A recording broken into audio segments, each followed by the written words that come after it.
오늘 제목이요. 시련은 영혼을 정화시킨다는 제목인데요. 다시 한번 우리 한번 이 앞에 써 있는 자막의 글씨를 한번 똑같은 템포로 한번 읽어보도록 하겠습니다. 시작. 시련은 영혼을 정화시킨다. 무슨 뜻인지 여러분 좀 이해가 가시죠? 시련을 통해서 하나님이 이루시는 하나님의 역사가 있다는 말씀입니다. 오늘 요셉이 그 형제들을 만나는 두 번째 장면이에요. 첫 번째는 이미 만났고 두 번째 만나는 장면을 세 가지의 장면으로 말씀을 나누어서 생각해 보고자 합니다. 그래서 여러분 주보에 정리가 되어 있는 것처럼 장면 1, 장면 2, 장면 3 이렇게 말씀이 진행이 될 것입니다. 첫 번째 장면 1은 요셉의 형제들이 양식을 구하기 위해 애굽에 내려오게 되는 거죠. 이건 두 번째 방문이 되어지는 것입니다. 이 두 번째 방문을 할 때 그냥 온 것이 아니라 이번에는 요셉이 명한 대로 그들의 맨 막내 동생인 베냐민을 데리고 애굽에 도착하게 되어집니다. 베냐민을 데려오는 것은 쉬운 일이 아니었습니다. 아버지 야곱이 요셉이 없어지고 난 다음에 베냐민에 대한 애정이 깊고 너무도 깊어서 그는 절대로 놓아 보낼 수가 없는 상황이었지만 아버지를 설득했고 또 아버지 야곱은 기근의 상황 속에서 더 이상 베냐민을 붙잡고 있을 수만은 없었기 때문에 하나님이 다루시는 은혜의 손길 속에 결국은 베냐민을 하나님 앞에 내려놓을 수밖에 없었죠. 그래서 전능하신 하나님을 의지하여 베냐민을 내려보내는데 그 사람 앞에서 긍휼을 얻기를 원한다. 이런 고백을 하게 되어지죠. 그리고 마지막에는 내가 자식을 잃으면 이르리로다. 엄청난 고백을 하게 되어집니다. 그러니까 무조건 이것은 포기가 아니었고 하나님을 의지하는 믿음의 선언이었다. 우리 함께 그렇게 말씀을 나눈 것이 지난주에 있었던 아주 중요한 부분이었습니다. 요셉의 형제들이 베냐민을 데리고 요셉 앞에 서게 되어집니다. 요셉이 자기를 방문한 형제들을 보니까 요셉의 형제들은 요셉이 누군지 아직도 모르는 거예요. 총리의 얼굴을 감히 쳐다볼 수도 없는 상황이 있는 거죠. 베냐민을 데리고 서 있는 그들의 모습을 확인하게 되어집니다. 그리고 이제 옆에 있는 자기의 청지기에게 명령을 하기를 내가 저 사람들과 함께 식탁을 나누고 함께 식사를 나눌 거니까 집으로 그들을 인도해 드리고 짐승을 잡고 잔치를 준비하라 이렇게 명하게 되어집니다. 요셉의 분부대로 그의 청지기가 요셉의 형제들을 요셉의 집으로 인도합니다. 요셉의 집이 어떤 집이었겠습니까? 그냥 보통 평범한 집은 결코 아니었겠죠? 애굽의 총리였으니까 아마 총리 공관이었을 거예요. 지금으로 생각하면 상당히 의리의리했겠죠. 그곳으로 요셉의 형들을 데리고 갑니다. 요셉의 형제들이 영문도 모르고 이제 그 청지기를 따라서 요셉의 집으로 가는 거예요. 근데 그 길에서 이들은 두려움에 휩싸이게 되어집니다. 왜 우리가 요셉인지 모르죠. 총리의 집으로 가야 한단 말이냐. 애굽의 그 높으신 어른의 집으로 우리가 가야 할 이유가 무엇일까? 그래서 두려움이 있어요. 호기심이 아니라 두려움에 휩싸이게 되어집니다. 자, 사람이 생각하는 그 사람의 생각의 범위는 무엇으로 결정되어집니까? 왜 이런 생각을 하게 되었을까요? 자, 우리가 가만히 한번 생각해 보세요. 제가 여기서 사람이 생각하는 생각의 범위를 세 가지가 작용을 한다. 거기 번호만 붙여놨어요. 무엇을 통해서 사람이 생각의 범위가 결정되어진다고 여러분 생각하십니까? 제일 먼저는요, 우리가 경험한 것들에 의해서 생각의 범위가 결정되어집니다. 경험하지 못한 건 잘 모르는 거잖아요. 모르는 것은 사람은 생각할 수가 없는 거예요. 모르는 것. 그러니까 경험한 것, 이거 가장 리얼한 거죠. 경험한 것. 그것을 통해서 우리의 생각의 범위가 결정되어집니다. 경험론이죠. 대단히 중요한 거예요. 그리고 또 하나는 뭐냐면 지식입니다. 지식. 이 경험과는 조금 다른 거예요. 지식은 이제 우리가 실제적으로 경험하지 않았어도 간접적인 경험을 통해서 얻게 되어지는 거죠. 이 지식의 범위가 얼만큼 넓으냐에 따라서 우리 사고의 범위가 결정되어져요. 모르는 거 우리는 알 수 없어요. 모르는 거. 상상 정도로 할지는 모르지만 그건 모르는 영역인 것입니다. 그래서 경험과 지식이 우리의 생각의 틀을 범위를 결정을 지어요. 한 가지를 여기서 더 생각한다고 한다면 마지막으로 세 번째는 그 사람이 가지고 있는 세계관이에요. 내가 세계를 어떻게 바라보느냐. 그것에 의해서, 그 각도에 의해서, 그 사람이 바라보는 시각점, 그것에 의해서 세상을 빨간 안경을 끼고 보면 다 빨갛게 보이잖아요. 그런 것처럼 그게 세계관이잖아요. 어떤 관점에서 바라보느냐, 이것에 의해서 우리가 경험하는 것, 어떤 만나는 그 역사의 흐름, 사건들, 주변에 있는 사람들, 이런 것들을 어떻게 받아들이고 해석을 하며 그 다음에 어떻게 대처할 것인가, 그의 행동이 이 세 가지에서 결정되어지는 것입니다. 여기서 벗어난 사람 아무도 없어요. 이것으로 딱 그 사람의 삶이 제한되어질 수밖에 없는 거죠. 요셉의 형제들이 요셉의 집으로 지금 청지기를 따라서 막 가고 있는데 문 앞에 가니까 점점 두려운 마음이 생기는 거예요. 그래서 오늘 제가 좀 전에 말씀드렸던 이 세 가지를 그들에게 삶에 적용을 시키면 우리가 왜 여기에 와야 되나? 이것을 자기들이 가지고 있는 관점과 경험과 지식을 통해서밖에 해석이 안 되는 거죠. 그렇게 생각되어지니까 어떤 생각이 낫겠습니까? 왜 우리가 애굽의 총리의 집에 이끌려 가게 되었을까? 우리는 이 집에 끌려가면 꼼짝없이 붙잡혀서 노예가 되어지고 우리의 나귀는 다 빼앗기고 붙잡혀서 노예로서 이걸 생활을 하면서 우리는 벗어나지 못할 것이다. 도망치지도 못할 것이다. 우리는 노예로 전락하고 말 것이다. 과거에 우리가 양식을 사러 왔을 때 돈을 지불한 그것이 우리의 실수도 아닌데 돈이 그 자루 속에 들어있더니 아마 그것을 총리가 알았든지 우리에게 죄를 물으려고 하는 모양이다. 이렇게 생각하게 되어지죠. 그게 뭐를 말하는 겁니까? 자기가 지금 경험한 대로 또 노예로 팔았던 옛날에 그 경력도 있었잖아요. 요셉을. 그런 것처럼 노예와 연관이 되어지고 자기가 행했던 그 돈의 그 자루 속에서 발견된 돈이 우리를 곤경 가운데 빠뜨리는 모양이다. 이렇게 생각을 하게 되었던 것입니다. 근데 여러분, 요셉은 무슨 이유로 이 사람들을 자기 집으로 이끌었습니까? 그런 이유가 아니었어요. 전혀 반대였죠. 형제들과 함께 식탁을 나누기 위함이었거든요. 만찬을 베풀어주고 잔치를 벌이기 위함이었는데 그 집으로 가면서 사람들 어떤 마음을 갖습니까? 우리는 다 죽었다 이제. 이런 생각을 합니다. 그러니까 실제하고요, 리얼한 세계하고 우리가 사람이 생각하고 판단하는 것은 굉장히 거리가 있을 수가 있다는 얘기예요. 너무도 차이가 있을 수 있다는 얘기예요. 실제적인 사실과 정말 팩트죠. 그거와 사람이 인식하는 건 너무나 달라요. 왜 그렇게 이런 그 차이가 있는 것입니까?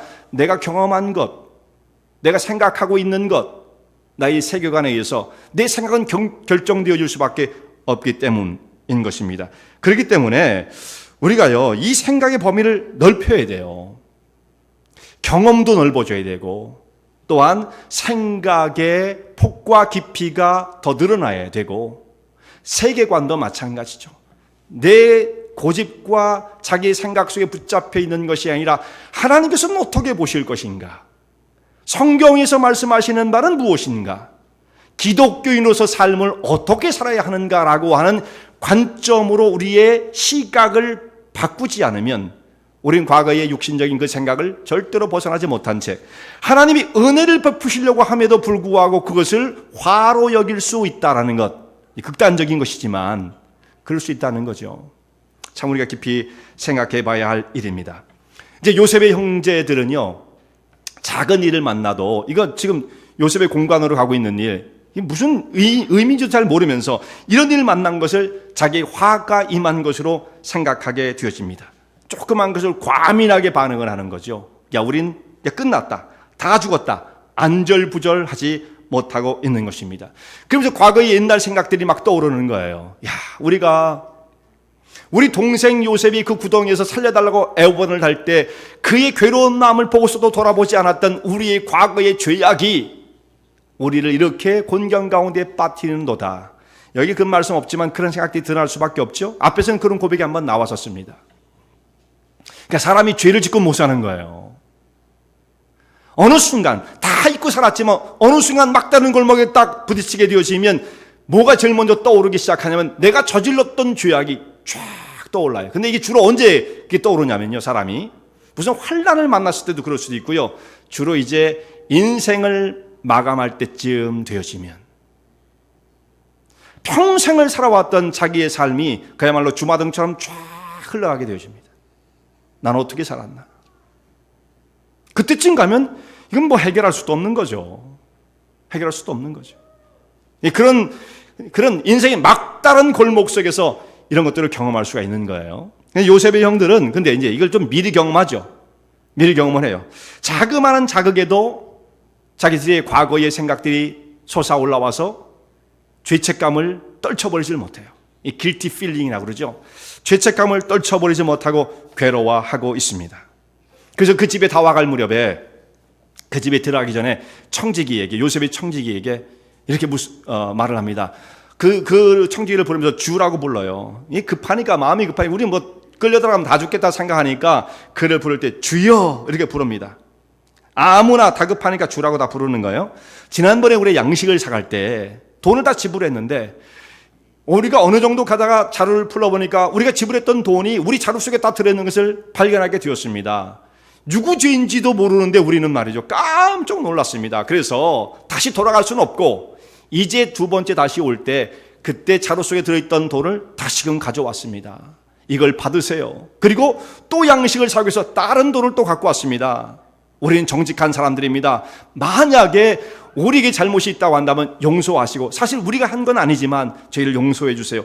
이런 식으로 그 요셉이 청지기에게 고백을 합니다. 이 형제들은 지금 회개하는 마음을 가지고 있었던 거죠. 두려운 마음이 있었던 것입니다. 과거의 경험들이 생각나면서 자기가 저질렀던 일들을 뉘우치는 마음들이 일어나기 시작하는 거예요. 오래도록 잊고 살았지만 막다른 골목에 위협을 당할 때 그것들이 한 가지씩 생각나고 이것을 쏟아내지 않고는 안 되겠다고 하는 마음을 갖게 되어지죠. 이것이 요셉의 형제들이 변화되어지는 모습을 말씀하고 있는 거예요. 자, 우리도 마찬가지입니다. 자, 우리가 어떤 생각을 가지고 살아가느냐라는 것은 지금까지 무슨 경험을 해왔느냐 대단히 중요해요. 무슨 경험을 가지고 있느냐, 또 어떤 지식을 가지고 있느냐, 그렇게 해서 나의 세계관이 어떻게 변화되었느냐, 이게 우리 삶을 결정짓는 거예요. 근데 어떤 경험이라는 그 경험 가운데서도 뭐 여러 가지가 있겠지만 하나님의 용서를 받은 경험을 갖는다는 건 너무나 중요해요. 하나님께서, 전지전능하신 하나님께서 나의 영혼을 긍휼히 여기시고 나를 불쌍히 여기시며 용서를 베푸셨다고 하는 그 은혜, 용서에 대한 은혜를 경험한 사람은, 이 사람은 어떻게 하겠어요? 다른 사람을 용서할 수가 있어요. 용서가 안 되는 사람들은 어떤 사람들입니까? 내가 용서를 받은 경험이 없어요. 그럼 다른 사람을 용서할 수가 없어요. 나는 그저 상처투성이야, 나는 그저 사람들에게 늘 찢기고 고통을 당하고 상처투성이야, 나는 피해자야, 이런 마음을 가지고 살아가는 사람이 다른 사람을 끌어안고 용서할 수 있겠어요? 안 되는 거죠. 어떤 경험을 가지고 살았느냐라는 것은 대단히 중요한 것입니다. 여기 하나님 백성들은 다 하나님께로부터 용서를 받는 자들이잖아요. 이 영적인 용서의 경험이 있는 사람이라면 다른 사람의 영혼을 볼 때 하나님이 나를 긍휼히 여기신 것처럼 다른 영혼을 향해서도 여유가 생겨요. 사람은 다 약한 거지 뭐, 그럴 수 있잖아, 이런 마음을 가질 수가 있는 거예요. 그러나 내가 용서를 받은 경험이 없는 사람은 누구도 절대로 용납할 수가 없는 겁니다. 안 돼! 이렇게 되는 거죠. 정죄를 하고 비난을 할 수밖에 없는 거예요. 또 한 가지는 지식입니다. 이 지식은 세상적인 넓은 지식만을 의미하는 게 아니에요. 하나님의 신령한 지혜, 지식을 의미합니다. 하나님 말씀에 깊이 있는 영적인 지식을 갖고 있는 사람, 그 사람이 생각하는 범위는 완전히 달라지는 거죠. 여러분, 세상의 지식이 많다고 사람이 균형 잡힌 인격을 갖는 것은 아니에요. 근데 하나님의 진리의 말씀으로 우리 영혼이 채워지면 그 사람의 생각이 달라지죠. 그러니까 세계관이 달라지는 거예요. 이런 사람이 무슨 일을 만나면 그런 관점에서 해석을 하는 거예요. 이렇게 된 거구나, 그 다음 단계는 이렇게 하면 되겠구나. 정상적인 균형 잡힌 시각을 가지고 자기의 삶을 개척해 갈 수가 있는 것입니다. 그리고 예수를 믿는 건 바로 이런 거거든요. 예수를 믿는다는 것은 그 중에 가장 저는 중요한 것이 용서의 경험이라고 생각해요. 사람과 사람 사이에 마찰과 고통이 있는 것은 왜 그렇습니까? 용서하지 못하는 잔인한 마음을 품고 있기 때문이거든요. 이것이 다 사해질 수 있다고 한다면 얼마나 우리의 주변에 있는 사람들과의 관계가 아름답고 화목하게 되어지겠습니까? 자, 이 요셉의 형제들이 이 집에 가서 집에 들어가기 전에 이제 벌써 그 청지기한테 다 고백을 하잖아요. 우리한테 잘못이 있다면 저희를 용서해 주세요. 이 돈을 받으세요. 그랬더니 그 청지기가 그건 당신들이 잘못한 거 아니라고. 사실 이거 잘못한 거 아니잖아요, 자기들이.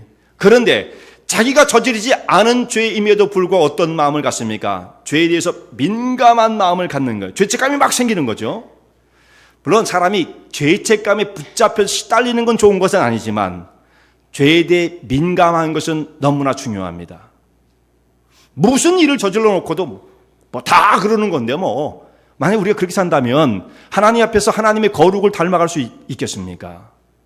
하나님 말씀에 귀를 기울일 수가 있겠습니까? 하나님 말씀하시는 바가 무슨 의미인지 우리가 깨달을 수가 있겠습니까? 이 둔하여진 돌 같은 마음을 품고 삶을 살아간다고 한다면 하나님이 무슨 진리의 말씀을 주신다 할지라도 영혼은 변할 수 없습니다. 근데 이 요셉의 형들이 너무나 많이 변했어요. 원래 이들이 돌덩어리였거든요, 심령이. 요셉 자기 동생을 그렇게 못살게 굴어서 웅동이에 던지고 죽이려고 했고 은 20에 팔아넘겼던 무자비한 사람들이었습니다. 그리고 눈 하나 깜짝하지 않고 20년을 버티고 살았던 사람들이에요. 근데 이들이 애굽에 내려갈 때 영혼이 변했어요. 조금만 자기들의 어떤 그 프레셔가 오면 이게 우리가 그때 과거에 잘못했던 것 때문에 그런가 보다. 죄를 뉘우치는 마음이 생겨나게 되어지는 거죠. 성도들이 우리 하나님 앞에서 죄에 대해서 이런 민감한 마음을 품는다는 건 너무나 중요해요. 그래야 변화가 가능한 것입니다. 어떻게 해서 이 요셉의 형제들이 여기까지 이르게 되었습니까? 설교의 제목하고 똑같은 거죠. 시련은 영혼을 정화시킨다. 이들이 시련을 당하면서 프레셔를 많이 당했어요. 요셉이라고 하는 요셉인지는 몰랐지만 애굽의 총리 그 깐깐한 사람을 만나가지고 엄청난 프레셔를 받았어요. 코너로 몰렸습니다. 그리고 기근의 고통 가운데 시달리면서 아버지가 고통당하는 그 모습을 보면서 베냐민을 데리고 오면서 마음이 상한 가운데 이들이 그런 시련을 겪는 과정 속에서 영혼이 변하기 시작했어요. 그러면 시련은 영혼을 정화시킨다는 말씀이 분명합니다. 이게 첫 번째 장면이에요.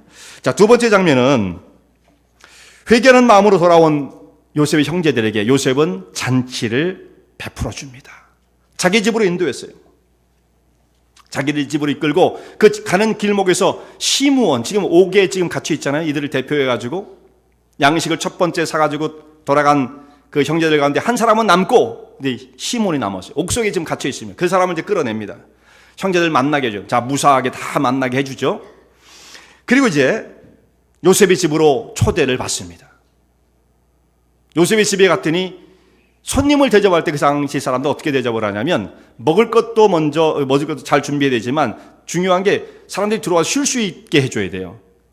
사막 지역이니까. 그래서 여기서 물을 떠다가 발을 씻고 손을 씻을 수 있도록 해주는 겁니다. 그래서 발 씻을 물을 갖다 주고 사람들이 씻을 수 있게 해주죠. 곧 이것은 손님 대접을 잘 받았다. 그런 뜻이에요. 손님 대접을 받고 지금 요셉이 나타나기를 기다리고 있어요. 이제 점심 식사를 같이 하기로 했는데 아마 이 시간이 좀 이제 남아 있었겠죠. 이 사람들이 이제 요셉이 오기를 기다리고 있는데 요셉이 오기 전까지 발을 씻고 이제 좀 릴렉스하게 그 집에 들어 총리의 공간이니까 의리의리했겠죠. 그 당시에 애굽은요 지금 미국보다 더 부강한 나라죠. 못하지 않습니다.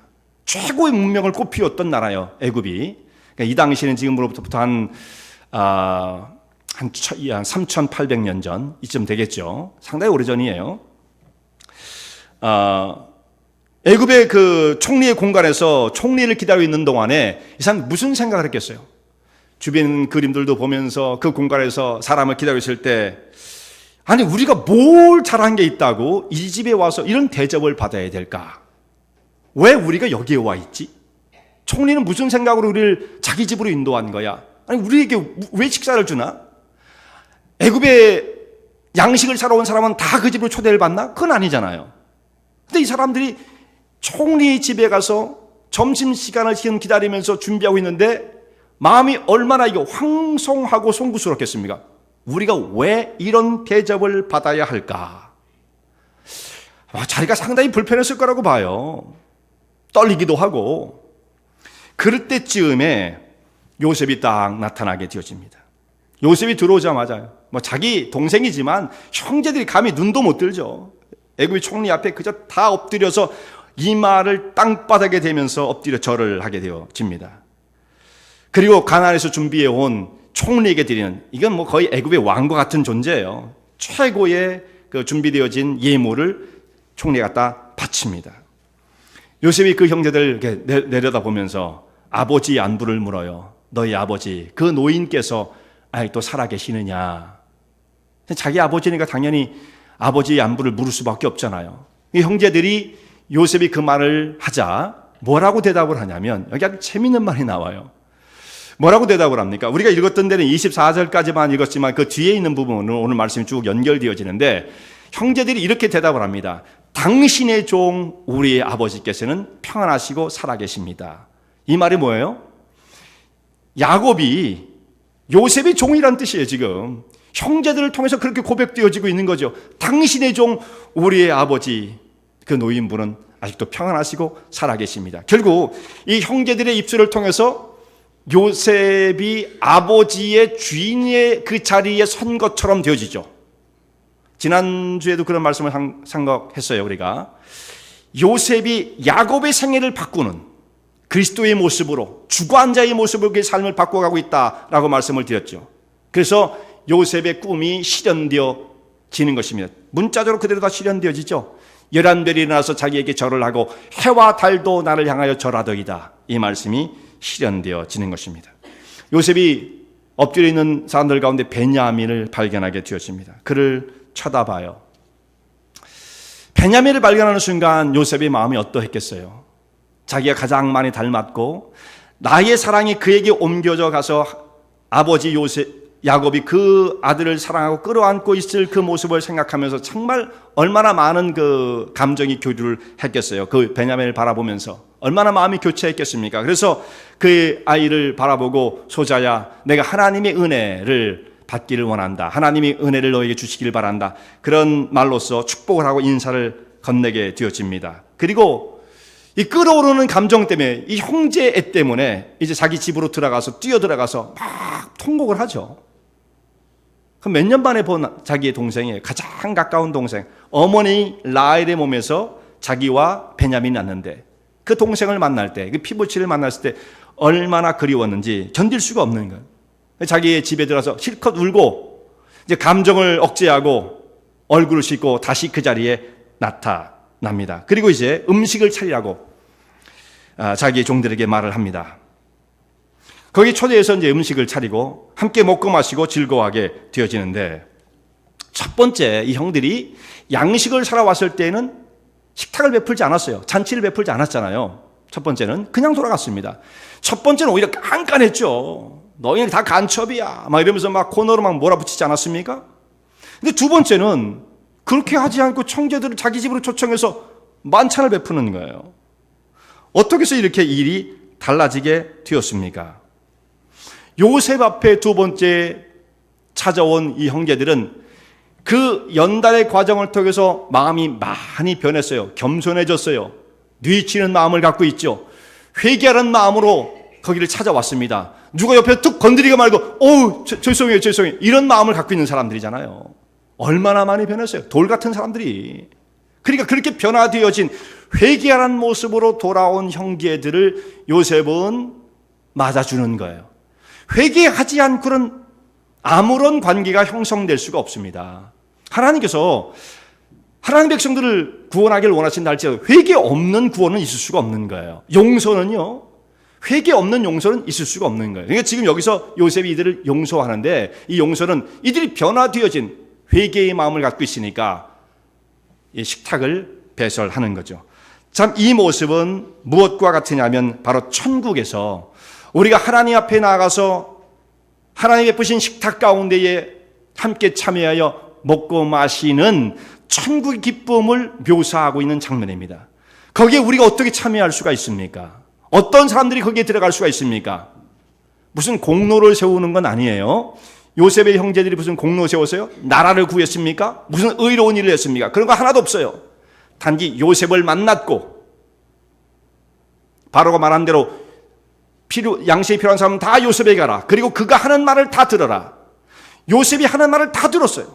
너희가 돌아오려면 베냐민을 데리고 와라. 이 얘기를 철저하게 순종을 했죠.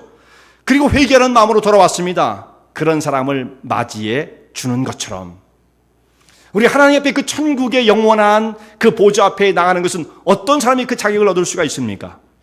무슨 공로를 세운 사람이 아니에요. 예수님을 만난 사람이에요. 예수님을 만난 사람. 그리고 예수님의 말씀을 다 듣는 사람이에요. 그 말씀을 생명처럼 자기의 심령 속에 간직하고 주의 말씀을 따라 사는 사람. 이건 공로가 아니에요. 공로가 아니에요. 그냥 주님과 함께 그 믿음을 간직했다는 뜻입니다.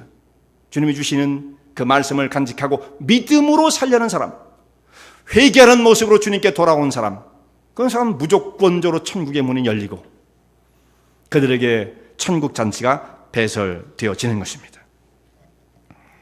이제 식탁을 차리려고 했는데 식탁을 3개를 차립니다. 요셉이 앉고 그 다음에 요셉의 형제들이 앉고 애굽 사람들이 앉고, 애굽 사람들은 같이 유대 사람들과 접촉할 수 없었기 때문에 따로 식탁을 차려줘요. 그리고 이제 요셉의 형제들이 그 한 식탁 가운데 둘러 앉게 되어지죠. 높으신 총리가 이들과 함께 한 식탁에 모일 수는 없었어요. 요셉의 식탁은 따로 있어요. 11 형제들이 이제 한 식탁에 둘러 쭉 앉게 되어지는데 이게 어떻게 앉았느냐?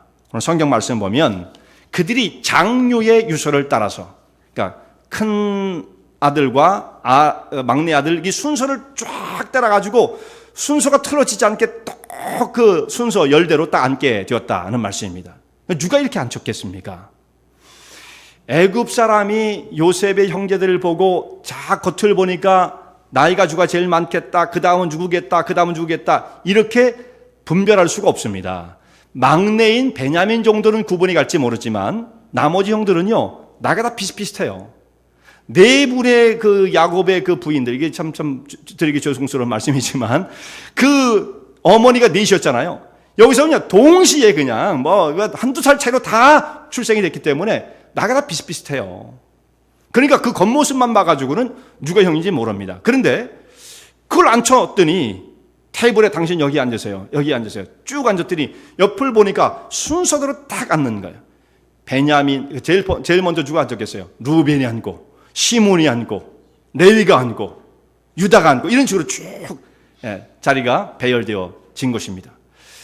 이것은 요셉이 이것을 연출하고 있는 거예요. 왜 이런 일을 했겠습니까? 요셉이 무슨 의도를 가지고 그렇게 했겠습니까? 형들에게 뭔가가 생각나게 해주고자 하는 연출자의 연출인 거예요, 이것은요. 그러니까 요셉은 지금 형들을 지금 다루어 가고 있는 것입니다.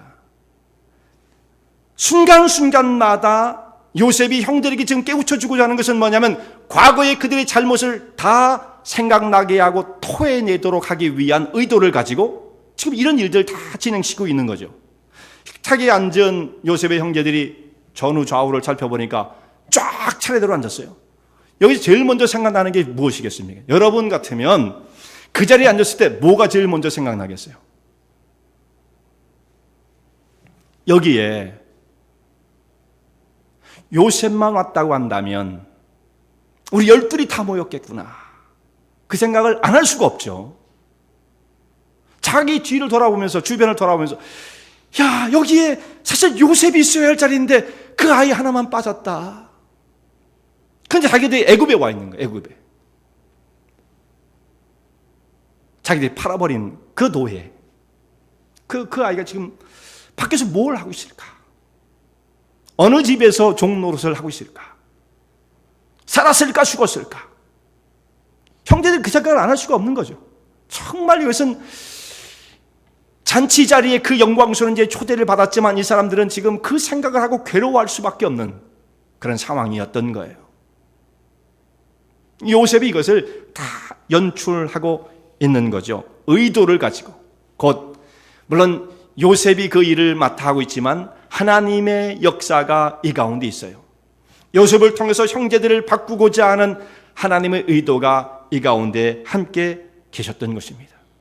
이제 음식을 다 차려서 사람들이 함께 음식을 나눕니다. 베냐민에겐 5배를 주었어요. 자기 사랑하는 아들이니까, 동생이니까. 천국에 가면 여기서도 우리가 한 가지 생각을 할 수가 있어요. 천국에 가면 상급이 다 똑같진 않다라는 것입니다. 천국에 분명히 물론 천국에 가서 우리가 무조건 5배만 먹는 건 좋은 건 아닐 거예요. 많이 먹는 거 요즘은 별로 그거 좋아하지 않잖아요. 근데 이 당시에는 기근으로 굶주리는 사람들이 5배 먹을 것을 주었다는 것은 특별한 대우죠. 그래서 베냐민이 지금 요셉의 특별한 대우를 받고 있다. 이건 차등이라기보다는 그의 사랑의 표현이었고요. 천국에 갔을 때도 이런 모습은 분명히 보여질 것이다. 성경적인 선언이에요. 다 똑같지 않을 것이다라는 말씀이죠. 이 천국에 들어가는 것, 그 식탁 가운데 참여하는 것은 언젠가 우리가 그 나라에 들어가게 될 터인데 예수님의 말씀을 다 듣는 사람들이 그 가운데 참여하게 될 것입니다. 이제 장면 3번째입니다. 요셉과 형제들이 함께 나눴던 파티가 끝났어요. 이제 집으로 돌아가야 할 때입니다. 시간을 오래 끌 수가 없어요. 집에 지금 굶고 있는 자기의 식구들이 있었기 때문에 아버지도 있고 자기의 자녀들이 있었잖아요. 그러니까 빨리 돌아가야 됩니다. 요셉이 청지기에 또 이렇게 얘기를 해요. 저 형제들에게 양식을 주되 자루에 담을 수 있을 만큼 가득 채워서 양식을 채워주라. 요셉이 명령이에요. 채울 수 있을 만큼 채워서 양식을 주고 거기에 돈을 다시 또 집어넣어주고 그리고 돌려보내라. 이렇게 말을 하게 되어집니다. 그런데 우리가 여기서 기억하는 바가 있죠. 지난주에 우리가 살펴본 것처럼 야곱이 아들들을 보낼 때 첫 번째 보낼 때는 야 우리를 위해서 양식을 사와야지 안 그러면 다 굶어 죽잖아 이렇게 보냈어요. 두 번째는 어떻게 보냈어요? 야 애굽에 가서 우리를 위하여 양식을 조금 사와라. 조금이라고 그랬죠. 여러분 이런 말씀들 기억하고 계셔야 돼요. 조금만 사와라 그랬어요. 조금만 사와라. 그건 야곱이 어떤 표현이라고 그랬습니까? 야곱이 겸손해진 표현이죠. 그러나 한번 엉켜지면 놓을 줄 모르는 사람이에요. 조금? 그건 실패잖아 하는 얘기들이에요. 실패잖아. 루서들이나 하는 얘기들이에요. 할 수 있으면 많이 다 긁어와 이렇게 해야 할 사람인데 조금만 사와라. 왜 그렇게 했어요? 다른 사람들을 배려하기 시작하는 거예요. 눈이 낮아지니까 이게 겸손해지니까 다른 사람들이 보이기 시작하는 거죠. 베풀고자 하는 마음이 있었던 거예요. 하나님 나라의 질서를 이해하고 있는 사람이에요. 이 사람은요. 대단히 중요한 거죠. 그렇게 양식을 조금 사오라 했더니 요셉은 어떻게 합니까? 거기에 양식을 채울 수 있을 만큼 채워서 안겨줘라. 성경에도 이렇게 말씀을 하고 있습니다. 누가복음 6장 38절에 아주 중요한 말씀을 하세요. 하나님께서 우리에게 주실 때 어떻게 주세요? 하나님께서 후이 되어 이게 되는 그 메이저하는 그 대박이라든지 이게 말이 있잖아요. 거기다가 하나님께서 우리에게 주실 때 후이 비유죠. 물론 후이 되어 누르고 그냥 하는 것도 아니에요. 눌러요. 흔들고 넘치도록 하여 너에게 안겨주리라. 누가복음 6장 38절의 말씀입니다. 너무 좋은 말씀이죠. 근데 이게 누구에게 적용되느냐가 중요해요. 누구에게 적용되느냐. 바로 그 앞에 38절 그 앞부분입니다. 제가 지금 읽은 것은 뒷부분이고요. 앞부분에 어떤 말씀이 나오냐면 거기에 이렇게 되어 있어요. 주라. 그러면 너에게 줄 것이다. 그러니까 주는 사람에게 이 말씀이 적용되어져요. 주라 그러면 줄 것이요.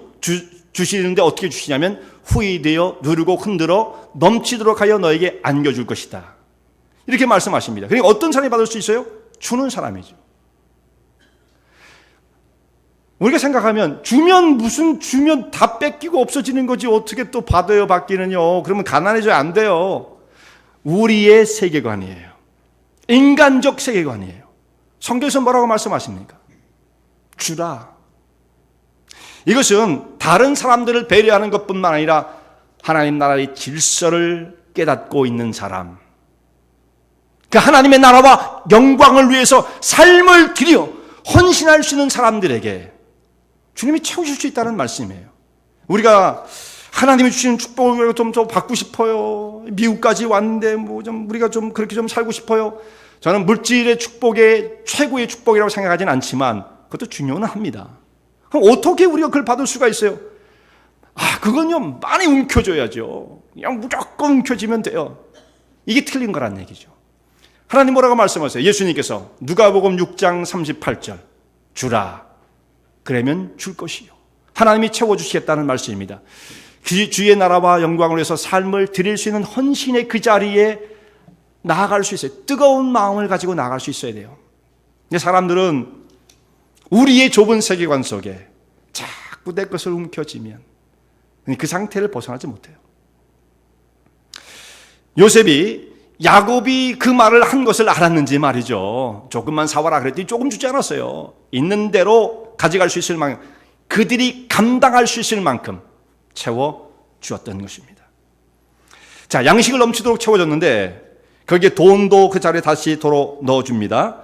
그리고 여기에 특이한 것이 하나 나와요. 이게 특이한 것이 뭐냐면 청지기에 말하기를 내가 사용하는 은잔, 그 은잔을 저 소년 막내 아들 베냐민의 그 자루 속에 깊이 집어넣어라. 그리고 난 다음에 쫓아가서 은잔을 훔쳐간 녀석을 잡아와라. 이렇게 얘기를 해요. 이거 말이 안 되는 거잖아요. 이건 골탕 먹이는 것도 아니고 뭡니까 이게 지금. 그렇게 안 했어야지. 왜 은잔을 갖다가 베냐민의 자루 속에 집어넣고 가서 네가 도적질했다 해가지고 그걸 잡아오게끔 만드냐 이 말이에요. 이건 정말 말이 이상하게 여기선 좀 은혜가 안 되는 것처럼 보입니다. 우리가 이런 일을 당한다면 어이없는 일이잖아요. 말도 안 되는 일이잖아요. 근데 왜 하나님은 요셉을 통해서 이런 일들을 허용하시는가? 요셉이 왜 이렇게 했겠습니까?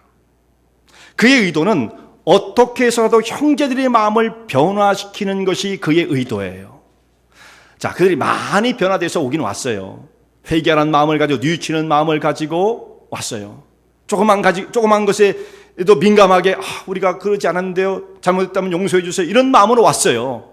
그러나 아직 이들이 그 속에 깊이 담아두었던 과거의 죄악을 다 끄집어내어 회개한 것은 아닙니다. 사람이 회개하지 않으면 영혼은 변하지 않습니다. 많이 변한 것처럼 보이지만 아직도 멀었어요. 20년 동안 이들은 그저 잊혀진 채, 동생을 팔아놓고서도 잊혀진 채 돌같은 마음을 품고 자랐던 자들입니다. 이것이 변화가 안 되면 여러분, 이들이 이 변화를 경험하지 못한다면 어떻게 이스라엘의 믿음의 조상이 될 수 있겠습니까? 어떻게 앞으로 하나님의 구원 역사를 이어가는, 하나님이 사용하시는 도구가 될 수 있겠어요? 안 되는 거죠. 하나님은 다른 사람을 다 쓸 수 있어도 더러운 도구는 쓸 수 없어요. 모자르고 세상적으로 그 사람이 레벨이 없다, 높이가 없다, 잘할 것이 없다, 그건 상관이 없어요. 그러나 더러운 것, 회개하지 않은 상태, 세속적인 마음을 품고 있는 사람은 사용할 수 없는 것입니다. 그러니까 이 사람들이 변해야만 이스라엘의 믿음의 조상으로 설 수가 있는 것입니다. 과거의 죄악이 해결되어야만 형제들의 관계가 회복되어질 수가 있는 것입니다. 그래서 요셉은 의도적으로 이들을 시험 속에 빠뜨리는 거죠. 이 고난의 과정을 통하여 말도 안 되는 일을 겪게끔 만드는 거예요. 자, 어떤 사람이 쫓아가가지고, 여기가 44장에 나오는 말씀이에요. 쫓아가가지고 베냐민을 붙잡습니다. 이 사람들을 붙잡습니다. 너희 중에 은자를 훔쳐간 자가 있다. 무슨 말씀입니까? 우리는 그런 사람 없어요. 그 자리 나오는 자는 다 우리 종이 돼야 한다. 당연하죠. 우리가 다 종이 되고 우리는 다 죽을 것입니다. 이렇게 말을 하는데, 이런 일도 자기가 하지 않았음에도 불구하고 그런 일을 겪게끔 되어지죠. 이게 뭐예요? 말도 안 되는 일입니다. 그런데 이 말도 안 되는 일을 통해서 하나님 무엇을 이루어 가십니까? 이런 고난과 시련을 통해서 영혼을 정화시키시는 거예요. 영혼을 정화시키시는 거예요. 그러므로 시련은 영혼을 정화시킨다는 말씀이죠. 우리는 예수를 믿는 것을 기쁨을 얻는 거야, 예수 믿으면 얼마나 기쁘고 감사한데, 이런 말을 많이 들어왔습니다. 물론 당연한 거예요. 예수 안에 기쁨이 넘쳐야 되는 거예요. 그런데 이 기쁨을 체험하기 위해서는 우리 영혼을 다루시는 주님의 손길을 경험해야 합니다. 이 과정 속에서 깨어지고 심령이 변화되어지고 그 아픔을 통해서 영혼이 정화되어지는 이 과정을 거치지 않은 채 그냥 기쁨이 있다, 예수 믿으니까 기쁘더라. 그건 다 가짜예요, 가짜. 그건 성경에서 말씀하시는 그리스도 안에서 누리는 기쁨을 말하는 게 아닌 것입니다. 뭐 그런 싸구려 기쁨이 어디 있어요, 세상에. 하나님은 그런 걸 원하지 않으세요. 자, 지금 요셉의 형제들이 요셉이 베푼 그 식탁 가운데 참여해서 먹고 마시며 너무 즐거웠어요. 막 웃기도 하고 막 이제 릴렉스해졌겠죠. 일종의 천국의 기쁨을 맛본 거예요. 근데 하나님은 여기에 모든 하나님의 목적이 있었던 것, 최종적 목적이 있었던 것이 아니에요. 하나님은 더 이들을 푸시하여 어디까지 밀어내십니까? 하나님의 거룩과 영광을 회복하는 자들로 만들어가고자 하시는 것입니다. 근데 영혼을 다루시는 거예요. 무엇을 통해서? 영혼이 바뀌어지는 것은 시련의 불이 없이는 이게 안 되더라고요. 여러분, 우리가 예수를 믿고 살아가는 가운데에 항상 축복만 있는 건 아니에요. 우리가 예상치도 못하는 그야말로 말도 안 되는 일들을 만나요. 말도 안 되는 거예요. 말도 안 돼. 왜냐하면 우리가 하나님을 잘 섬기고 믿음으로 살려고 그러는데 왜 그런 일이 닥치느냐. 그런 거잖아요. 근데 하나님은 왜 그런 일을 허용하십니까? 몰라서 그러세요? 의도적이에요. 역사의 주관자이신 전능하신 하나님은 잠깐 여기서 조그만 그저 설탕물 먹는 것처럼 기쁨을 얻는 것이 아니고 영혼을 송두리째 갈아엎어 사람을 바꾸시고자 하시는 것입니다. 나의 거룩과 영광 가운데 참여할 수 있는 사람으로 영혼을 바꾸시기 위하여 우리 영혼을 성실하게 다루시는 거예요. 우리가 지금 이런 일들을 만나면 이해할 수가 없어요. 그런데 여러분, 우리의 이해의 폭보다 하나님의 섭리와 역사의 주관의 손길은 너무나도 위대하십니다. 내가 지금 이해할 수 없다고 해가지고 의미 없는 게 아니에요. 하나님은 합력해 선을 이루십니다. 하나님의 목적하신 바를 반드시 이루어내십니다. 하나님께서 우리에게 원하시는 바는 이 땅에서 몇십 년 그저 달콤하게 사는 것이 우리의 삶을 이끄시는 목적이 아니에요. 더 위대한 세계로 이끌어 가시고자 하시는 것입니다. 거기에 귀를 기울이지 못하면 우리 조그만 세계관 속에 갇히고 자기의 경험 가운데 갇히고 자기의 그 조그만 지식 가운데 붙잡혀 세상적인 삶을 살 수밖에 없어요. 나의 삶을 다루시는 하나님의 은혜의 손길을 더 깊이 의지하고 그 세계 속에 뛰어드는 주의 종들 되시기 바랍니다.